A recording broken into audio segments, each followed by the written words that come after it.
Hi ಎಲ್ರಿಗೂ ನಮಸ್ಕಾರ. ನಾನಿವತ್ತು ಅವರೆಕಾಳು ಸಾಂಬಾರು ಮಾಡ್ತಾಯಿದ್ದೀನಿ. ಅದು ಡಿಫ್ರೆಂಟಾಗಿ ಮೊದಲಿಗೆ ಎಣ್ಣೆ ಕಾಯೋದಕ್ಕಿಟ್ಟು ಈರುಳ್ಳಿ, ಬೆಳ್ಳುಳ್ಳಿ, ಕರಿಬೇವಿನ ಸೊಪ್ಪನ್ನು ಹುರಿತಾ ಇದ್ದೀನಿ.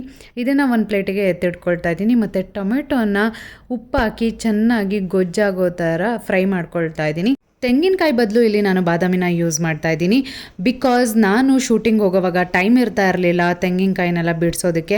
ಸೊ ಹಾಗಾಗಿ ಟೈಮ್ ಸೇವರ್ಗೋಸ್ಕರ ನಾನು ಈ ಒಂದು ಬಾದಾಮಿನ ಯೂಸ್ ಮಾಡ್ತಾ ಇದ್ದೆ. ನೀವು ಯಾರಾದರೂ ಬ್ಯಾಚುಲರ್ಸ್ ಇದ್ದರೆ ನೀವು ತೆಂಗಿನಕಾಯಿ ತೊಗೊಂಬಂದು ಅದನ್ನೆಲ್ಲ ಆ್ಯಡ್ ಮಾಡೋದಕ್ಕೆ ಟೈಮ್ ಆಗಲ್ಲ, ಸಾಕಾಗಲ್ಲ ಅಂದರೆ ಬಾದಾಮಿನ ಆ್ಯಡ್ ಮಾಡ್ಕೊಳ್ಬೋದು. ಒಂದು 10-15 ಬಾದಾಮಿ ಆ್ಯಡ್ ಮಾಡಿಕೊಂಡ್ರೆ ಸಾಕು.